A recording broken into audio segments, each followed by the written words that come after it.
আসসালামু আলাইকুম। প্রিয় দর্শক, অন্য মঞ্চের আলাপচারিতায় আপনাদের সকলকে আমন্ত্রণ জানাচ্ছি। এই মুহূর্তে আপনাদের সামনে কথা বলতে এসে ইউনূস দিল্লি মুখোমুখি এই প্রসঙ্গটা নিয়ে কথা বলবো। আমি বললাম ইউনূস দিল্লি মুখোমুখি, বলতে তো পারতাম ঢাকা দিল্লি মুখোমুখি, কিন্তু না। কে ঢাকা, কার ঢাকা? ঢাকা বাংলাদেশের রাজধানী। বাংলাদেশ ভারত কখনোই মুখোমুখি ছিল না, কিংবা ঢাকা দিল্লি কখনোই মুখোমুখি নয়। বাংলাদেশের বেশিরভাগ মানুষ, আমি বারবার বলেছি, এখনো বলছি, ভারত বাংলাদেশ একটা যৌক্তিক সম্পর্কে বিশ্বাস করে। বাংলাদেশের বেশিরভাগ মানুষ ঢাকা দিল্লি একটা যৌক্তিক সম্পর্কে বিশ্বাস করে। ইউনূস ঢাকার কিছু নয়, ঢাকার কেউ নয়, অবৈধ দখলদার, যার দরুন বাংলাদেশের ক্ষতি যা হয় যাতে সেই কর্মকাণ্ডগুলোই বেশি করে করছে বা করে।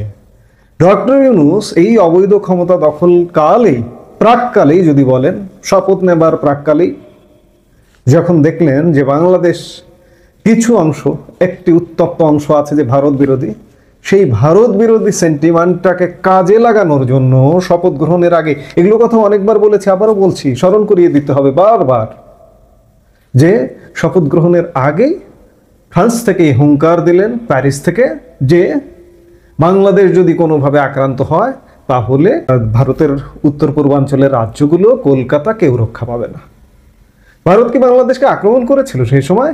ইউনূস শুধুমাত্র বাংলাদেশি ভারত বিরোধী সেন্টিমেন্টকে কবজা করবার জন্য, ক্ষমতার মসনদকে দীর্ঘস্থায়ী করবার জন্য, নিজেকে জনপ্রিয় হিসেবে আবির্ভূত করবার জন্য ভারত বিরোধী, ভারত বিদ্বেষী মন্তব্য করে ক্ষমতার মসনদে বসেছিলেন।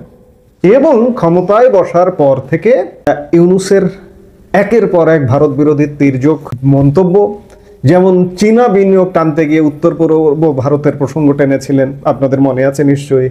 আবার নেপালের প্রতিনিধি ইউনূসের সাথে সাক্ষাৎ করতে এলে নেপালের প্রতিনিধির সাথে সাথে সেভেন সিস্টার্স প্রসঙ্গ টেনেছিলেন তিনি। অতি সম্প্রতি পাকিস্তানি শীর্ষ জেনারেল শাহির শামশাদ মির্জাকে যে একটা বই উপহার দিয়েছেন জুলাই সহিংসতার চিত্রকর্মের, তার প্রচ্ছদটা নিয়েও ভারতে ব্যাপক বিতর্কের জন্ম দিয়েছিল, ব্যাপক সমালোচনা হয়েছিল। এই যখন অবস্থা, তখন তথাকথিত বাংলাদেশের অন্তর্বর্তী সরকারের প্রধান উপদেষ্টা মোহাম্মদ ইউনূসকে নিয়ে ভারতের প্রতিরক্ষা মন্ত্রী রাজনাথ সিং একটা মন্তব্য করেন। ভারতের নেটওয়ার্ক 18 গ্রুপের প্রধান সম্পাদক রাহুল যোশীর সঙ্গে গত শুক্রবার একান্ত সাক্ষাৎকারে রাজনাথ সিং বাংলাদেশের অন্তর্বর্তীকালীন সরকারের প্রধান উপদেষ্টা মোহাম্মদ ইউনূসকে নিজের কথাবার্তায় সতর্ক থাকার পরামর্শ দেন। সাক্ষাৎকারে রাজনাথ সিং বলেছিলেন যে আমরা বাংলাদেশের সাথে কোনো টানাপোড়েন চাই না, তবে ইউনূসকে তার বক্তব্যে সতর্ক থাকতে হবে। শুক্রবার নেটওয়ার্ক 18 গ্রুপের একটি গণমাধ্যম ফার্স্ট পোস্ট এই সাক্ষাৎকারটি প্রকাশ করে।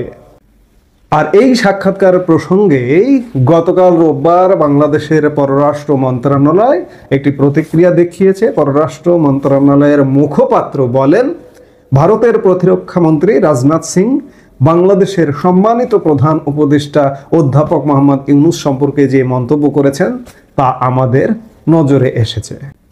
তিনি পুনর্ব্যক্ত করেন, বাংলাদেশ ভারতের সঙ্গে সার্বভৌম সমতা, পরস্পরের অভ্যন্তরীণ বিষয়ে হস্তক্ষেপ না করা এবং পারস্পরিক শ্রদ্ধার ভিত্তিতে পারস্পরিকভাবে লাভজনক সম্পর্ক বজায় রাখতে অঙ্গীকারাবদ্ধ। এই মুখপাত্র আরও বলেন, বাংলাদেশ বিশ্বাস করে যে দৃষ্টিভঙ্গির পার্থক্যগুলো গঠনমূলক ও শ্রদ্ধাশীল সংলাপের মাধ্যমেই সবচেয়ে ভালোভাবে সমাধান করা সম্ভব।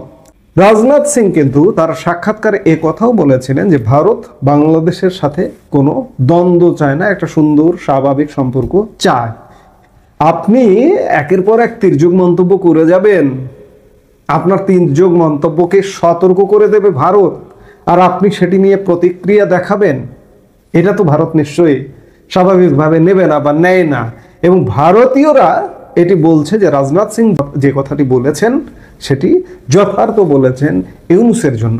এমনকি আমরা বাংলাদেশের মানুষও মনে করি যে ইউনূসের বাড়াবাড়িপূর্ণ কথাবার্তা, বিশেষ করে ভারতকে নিয়ে, কারণ আমরা ভারতের সাথে সুন্দর সম্পর্ক বজায় রাখতে চাই। আজকে 15 মাসে ভারতের সাথে সম্পর্ক খারাপের কারণে আমরা বহু ক্ষতিগ্রস্ত হয়েছি। অর্থনৈতিক, পর্যটন, চিকিৎসা, ব্যবসা বাণিজ্য, নানা ক্ষেত্রে আমরা বহুমুখী ক্ষতিগ্রস্ত হয়ে গেছে। আমাদের ভিসা 15 মাসে আমাদের পর্যটন ভিসা টোটালি বন্ধ। ভারতের শুধুমাত্র দুটো ভিসা চালু আছে, চিকিৎসা ভিসা এবং শিক্ষার্থীদের জন্য ভিসা। এটিও সীমিত, যথেষ্ট যাচাই বাছাই করে দেয়া হয়। বাংলাদেশের বহু মানুষ ভারতের উন্নত চিকিৎসা থেকে বঞ্চিত হচ্ছে গত 15 মাস যাবৎ।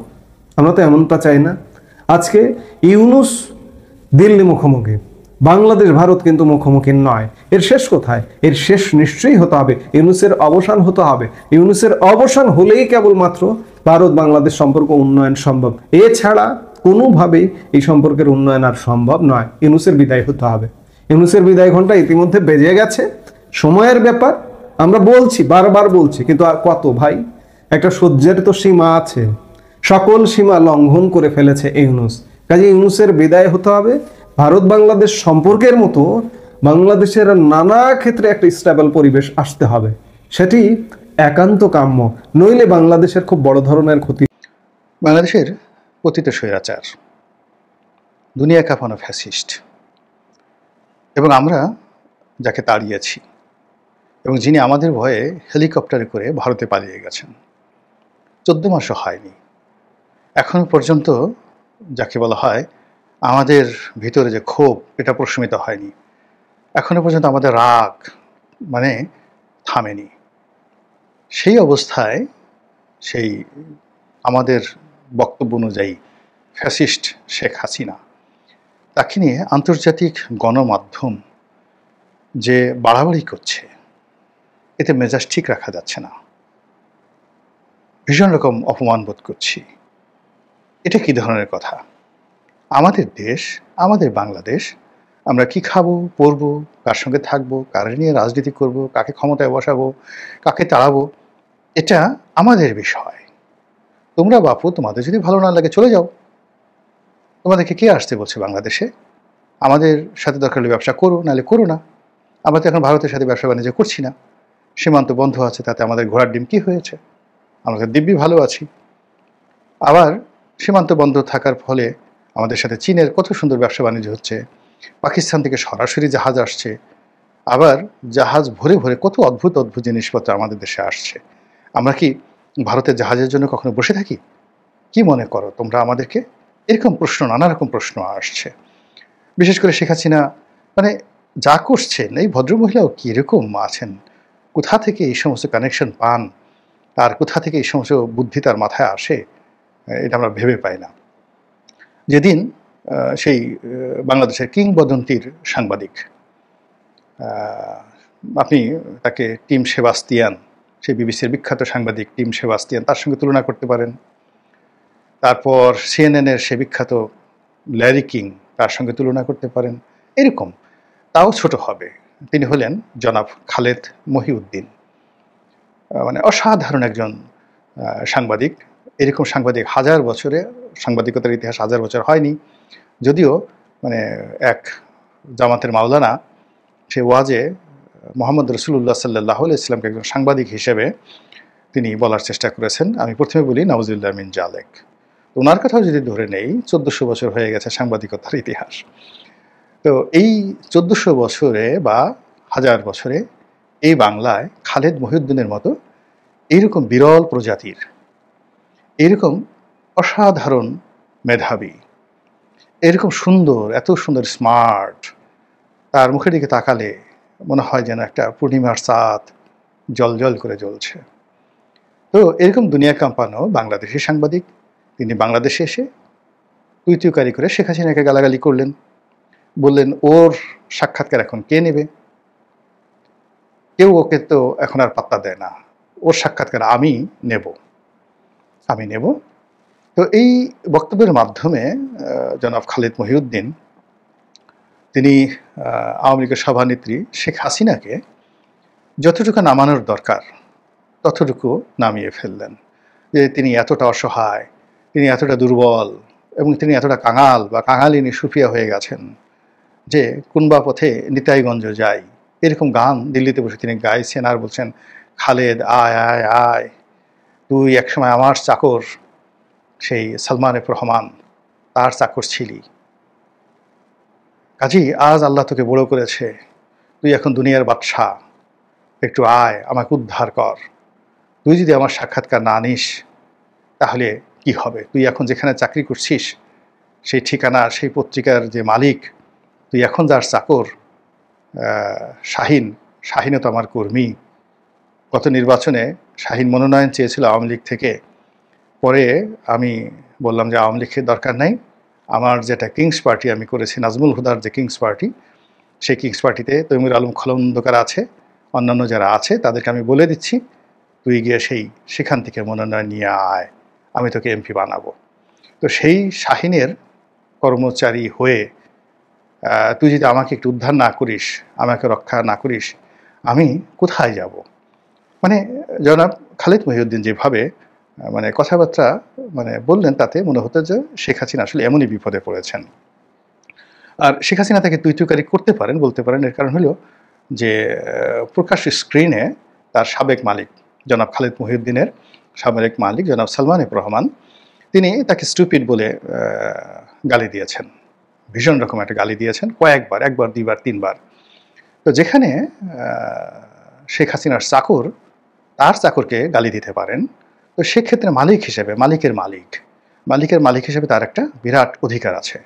সেই অধিকার থেকেই তিনি সেই কাজটি করতে পারেন, তার সেই অধিকার আছে। তো যার জন্য তিনি তাকে এই তুইতুকারি করে বলতে পারেন যে আয় আয় খালেদ, আমাকে বাঁচা, আয় আয় চাঁদ মুখো, হ্যাঁ টিপ দিয়ে যা। তো এরকম যখন একটা অবস্থা, ঠিক সেই সময়টাতে শেখ হাসিনার কি হলো, তিনি একই সঙ্গে রয়টার্স, আপনার বলতে হবে না রয়টার্স কি, এএফপি তাও বলতে হবে না, সারা দুনিয়ার মানুষ জানে, তারপর ইংল্যান্ডের সবচেয়ে প্রভাবশালী পত্রিকা দ্য ইন্ডিপেন্ডেন্ট, এই তিনটি জায়গাতে সাক্ষাৎকার দিয়ে বসলেন। মানে খালেদের কি আর ইজ্জত রইল বলেন তো? যে খালেদ মানে যাকে বলা হয় অ্যাঙ্কর, অ্যাঙ্কর মানে তো আমাদের মানে আঞ্চলিক ভাষায় গিরাফি বলি, যখন জাহাজ তীরে নোঙ্গর করে তখন জাহাজকে স্থির করার জন্য যে নোঙ্গর ফেলা হয়, অ্যাঙ্কর ফেলা হয়, তো এরকম জনাব খালেদ যে শেখ হাসিনাকে উদ্ধার করবেন, যেভাবে ডুবন্ত জাহাজকে উদ্ধার করা হয়, বা সমুদ্রের মধ্যে যখন জাহাজ খুব দুলতে থাকে তখন অ্যাঙ্কর ফেলে দেওয়া হয়, মাটির সঙ্গে গেঁথে গিয়ে সে জাহাজকে স্থির রাখে, তো ওইরকম শেখ হাসিনাকে স্থির রাখার জন্য যেখানে জনাব খালেদ মহিউদ্দিন এত একটা মহৎ উদ্যোগ নিলেন, ঠিক সেই সময়টাতে রীতিমতো